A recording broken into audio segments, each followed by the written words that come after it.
So I released a song in 2011 called Read All About It, which tackled, for me it was a really personal song. It was about the suicide of my father. So that song came from a really painful place, and after the success of that song, I was asked by Radio 1 if I'd do an audio documentary on suicide and mental health issues, and the response to that was phenomenal.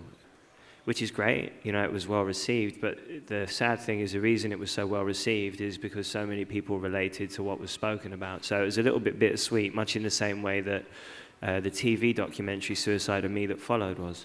Were you surprised by the outpouring of requests to talk, to consider to be part of this idea? Yeah, especially in the industry that I'm in, because there's so much bravado. You know, we're all performers. We all have a face that we put on, however real we are as artists or whatever, or claim to be.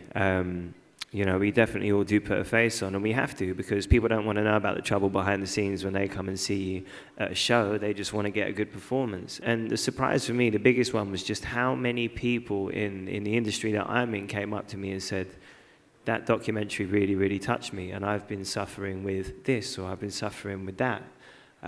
It's commonplace everywhere. The BBC came back after seeing the first rushes and said, the story that we feel is the strongest here is yours. We want you to explore your father's suicide more.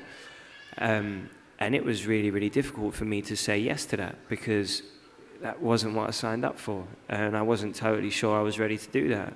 Despite, you know, in my own head up until that point thinking that I'd dealt with it and I'd processed it, became quite apparent quite quickly that I hadn't.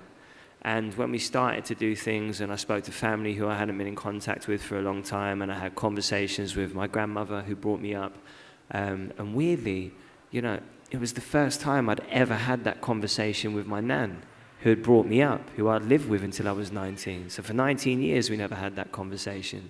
I cried several times, which to me, you know, expresses vulnerability.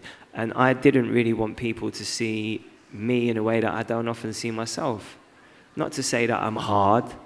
I think there's a strong misconception, you know, people mistake strong for hard. Mm-hmm. You know, with all that I've been through, I must at some point have been strong, otherwise I wouldn't still be here. But I'm not hard, I'm quite gentle.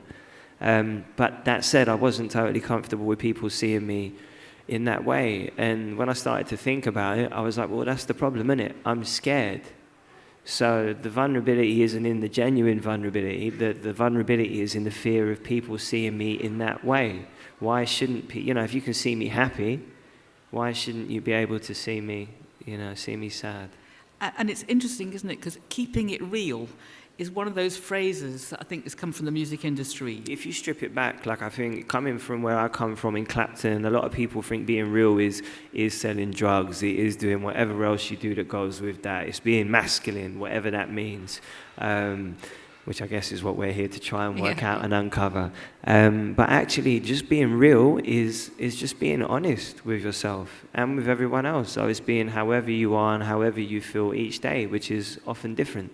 I think there's a lot of rap artists who do pour their hearts out, and the artists that I have an affinity towards, you know, Biggie was one of my favorite rappers, and for as much bravado and flamboyance as there was a real honesty to his music. And the more honest the artist, the more I kind of identified with them, and the more I enjoyed their music. I think rap music gets a really, really hard time in the press because people focus on the bits which they can make look bad rather than the stuff which actually helps people coming from a situation to feel better about the situation that they're in.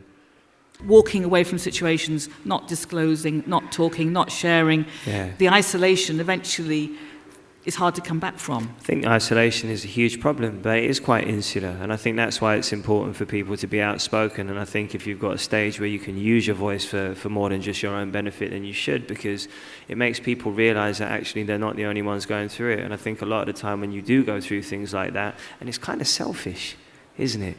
You know what I mean? Oh, this is just me. You know, it is a little bit, and I'm not saying that suicide is a selfish act, because I don't believe it is, but it's that whole, this is just me, I'm the only one going through this. But it manifests. The more you hold on to something, the bigger the burden it becomes, and it becomes, it's self-perpetuating. It just fuels itself then, and it becomes something so much more than it is. Why do you think boys in particular are taught not to show their feelings? I was brought up by my grandmother, and I think it exists especially in single-parent families. I think a lot of the time, from people that I've spoken to and what I've learned, that people, mothers will try and keep a kind of guard up, because if there's no father figure there to give any, and this is where it starts to come undone, right? So they want to, the father figure isn't there, so they want to be harder on their child because they think that that's what the man would do. Would have done, yeah. So then that child doesn't understand sensitivity, has a lot of emotions, but can't communicate them even to his mother. What kind of problems is that going to cause? Do you think that at school they need more support to talk about how boys could be, not just this sort of old-fashioned idea of you've got to be superior, you've got to be hard, you've got to be tough? Otherwise we're setting them up to fail, I think, because the world that we live in now is, there's stress everywhere. And I don't think men, especially, as emotionally developed as they should be, or as able to handle those stresses, because we're not willing to go, I am stressed. It's just, I'll just go and have a pint and pretend everything's all right. Getting affirmation from your dad as a man is possibly the most important thing of all. Do you think that's true? Bearing in mind there are so few roles that dads are given. Yeah. I think it probably is, because I know how damaged I am from, and this is what the weird thing is that my situation was actually both of what you just said, although I actually had a connection with my dad, but he was in and out of my life. He wasn't a constant presence, and that was where the big problem come from. It probably drove me to be the child that I was. I was very bright academically. I had a lot of options, which I never took, probably because I didn't have a stern hand there. My grandmother sympathised with my situation, so my only problem was attendance. I took a lot of time off school, and because of that, I ended up leaving school at 13, ended up in a PRU, eventually got back into school for year 10, but had missed so much school that I couldn't get my coursework done in time to sit my exams, so I missed out on all of that. But the reason that when I was at school I worked so hard, and in everything that I've done I've worked so hard, is because we all search for validation, and some of us go the right way about it, some of us go the wrong way about getting attention. But I guess the reason that I worked so hard when I was a kid was because I did want that validation, and I wanted that affirmation that I didn't get from my dad. And it's quite difficult, because you think, like, growing up in a house of women, how do I know what it is to be a man? I had my nan telling me to walk away from any confrontation, and then I started to feel, I didn't feel like much. Even though I was a boy, I didn't feel like much of a man walking away from things. So then when I didn't, I would overreact. My response would be disproportionate. And there are situations which I wouldn't have had all of those insecurities about had I have had someone showing me what it was to be a man, whatever that actually is. It's difficult, I'm lucky. I've got a really good circle of friends, but it's only in the last few years really that we've started telling each other we love each other. That would have been something that just didn't happen. It'd always be, yeah, cool, bro, wicked, yeah. Right, now when we leave each other, we give each other a hug and it's like, I love you, brother, I like proper. But it's taken a long time to get to a place where even that feels comfortable, and it can still feel weird sometimes.